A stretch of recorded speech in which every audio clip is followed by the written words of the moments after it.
What's up YouTube? It's Todd Horst here with Tasty Tracker, and today I'm going to talk about the BidAsk Spread and perfect pricing. And in my head, these two go together. It's a pretty simple concept here, so I don't want to spend too much time going over it.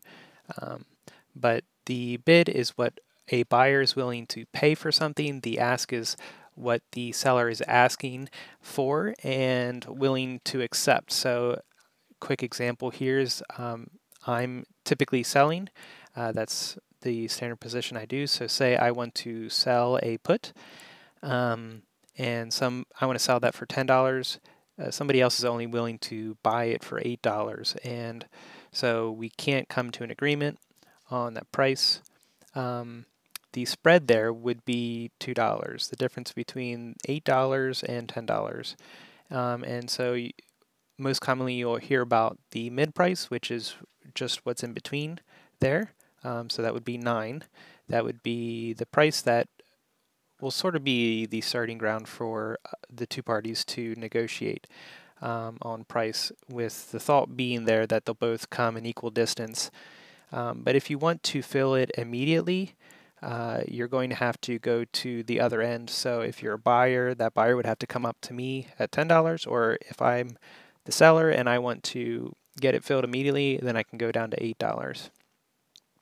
Doing so, getting filled immediately, removes the ability to arbitrage, and I have in parentheses there all things being equal. So obviously, if I held on to it for any amount of time, I could potentially make or lose money. But if you think about the second that the transaction is completed, say I go to sell the contract and I want to do it right away, so I sell it for $8, I can't immediately buy it back for a cheaper amount, say $6, because all of the other sellers are at $10, and at most they'll come down to $8 because that's where other buyers are. So I'm not going to be able to buy it back at $8 because there are other buyers. I'm sorry, I'm not going to be able to buy it back at $6 because there are other buyers above me at $8. And the reason the spread is important is because the width of the spread indicates how much liquidity there is. So if you see that for a specific strike, there's a huge difference in the bid and the ask. Basically, there aren't enough people in the pool, and you're going to end up getting a poor fill on it. You might not get the price you want.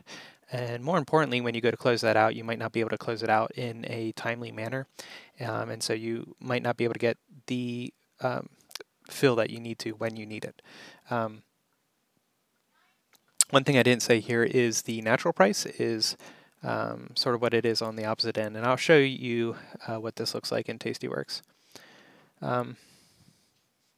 But one quick note is just because the mid is listed and that's sort of the starting point and where most people are going to start, that doesn't mean that you're necessarily going to get filled. And in fact, to get filled, the quicker you want to get filled, the more you're going to have to compromise on your position. So like I said, if I'm wanting to sell for 10, maybe I go to sell it for 9, or I just accept it and go to 8. And obviously that's a compressed example, but if you're talking about a $100 wide spread, and I want to sell for 200 and the next buyer wants to buy it at 100, simply going at 150 might not be enough. I might have to come down to 125 or 115 or something in order to motivate somebody to take the other side of that deal. So perfect pricing, I think a lot of people, when they're getting started out, they say, well, what's an ideal price to collect for selling, or how much should I pay for it? And I think that's like the second phase. The first phase is people just blindly buying and selling anything. But once you start getting better, your natural question is to say, well, what is a good value for that contract? And in my opinion, the pricing is always perfect. It's priced what it is because that's what it should be. Even in less liquid tickers, but especially so in liquid tickers, you're not going to get you're not going to find some value of some contract that nobody else is finding, at least not with any routine. It's deceiving because you might see something that looks like it would be a really insane value, but then you put an order out there and it doesn't fill and it doesn't fill and it doesn't fill, and that's because just the numbers are off. There's actually nobody willing to complete that transaction. Yeah, so there's no free lunch. I think things are priced the way they are, and that's the way they should be. So if you're getting a lot of premium, that's because there's higher IV, which indicates that there is higher risk, or it's more in the money than maybe another strike, obviously. So all of the different factors that make up the price for an option is what dictates the price.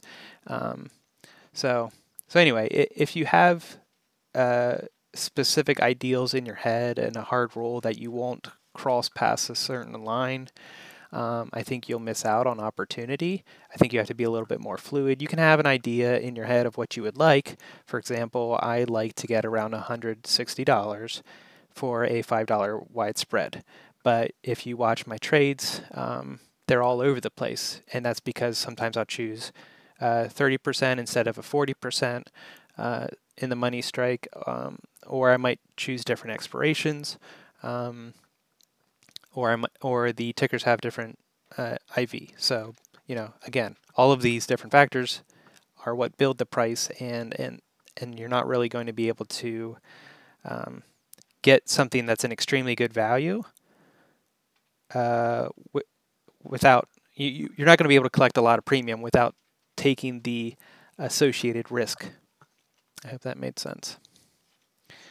So yeah, the recommendations in general: don't get hung up on the price. Don't get hung up on high IV. Don't get hung up on any individual factor where it's got to be this or that, or I'm not taking the trade. But I do think you need to concern yourself with the width of the spread, the open interest volume for that strike, the expiration, whether that strike is even divisible by 2 or whether it's divisible by 5. Those are many times more popular strikes, and so they'll be much more liquid than some weird strikes. And what your strategy dictates. So if you're day trading, you want to wait until VWAP is an extreme. So instead of looking for an ideal price, you're looking for the VWAP to be at an extreme. So you're looking at an indicator. With swing trading, though, the longer time span you have, the less important all of the fine points are, and that's why I like it for myself because I have a day job, and I like it for beginners because it's less demanding of perfect execution. So what I mean by that is if we're doing a swing trade by the way I teach here, you're closing it at 50% anyway, right? So say you had to come down $2 more than what you wanted to. Well, since we're closing it at 50%, you've only lost technically $1 there. And then if you really had like a specific dollar amount in your mind that you wanted to walk away with, so I originally put a position on and want to collect 160, it's not filling, I come down to 150. So I've lost $10 technically, but only $5 if I close it at 50%. And say I wanted to collect $80. Well, you can always set the closing order for $70 now, which would be a take home of $80 instead of the difference there, which would be 75 if we were just going with a strict 50%. But you should always start on your side of the mid and then slowly decrease or increase depending on what you're doing. Again, if you're selling, you would start high and then slowly chip away at your price to make it lower until it fills. And then same with if you're, or the opposite, if you're buying, you want to start off with a low price. Throw a low figure out there and maybe somebody will bite, and then work your way up. So I'm going to go into Tastyworks now in a second, but burger links are in the description, and share and comment if you could. Website's Tasty Tracker, and it's free. These are all just my opinions.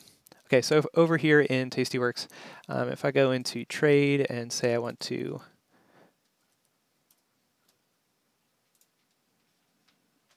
open up something in Wayfair,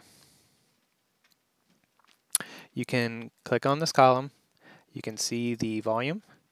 So right away, this $half is much less popular than $2.95, and then again, 300 is even more popular because it's divisible by 2 and 5. So that's very common. Let's go over to open interest. So again, you want to concern yourself with the 295 and 300, lots of contracts. Then you could go to percentage in the money and see that this is 37.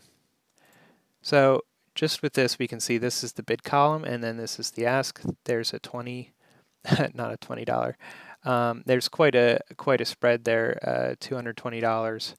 And so it's putting the mid right here at 553, but notice that it's setting the starting price at 445, and that's the natural price.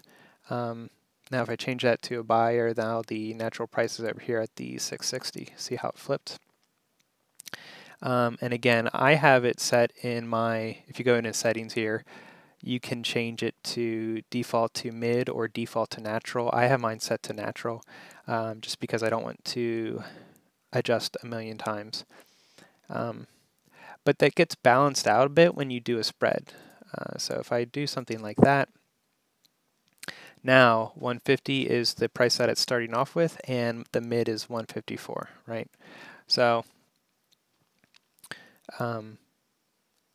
because on one side you're the buyer and one side you're the seller. So this really only applies to single leg options, naked options. But yeah, so if I was just going to sell this, I would definitely come up here and try to put it at the at least the $6, but it would probably, I would start at 660 and then go down by $10 each time.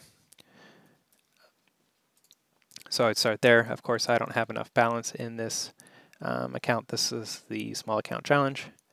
But then I would come back here and just delete 5 and then submit that and keep doing that until we get to a point where I find a buyer on the other side.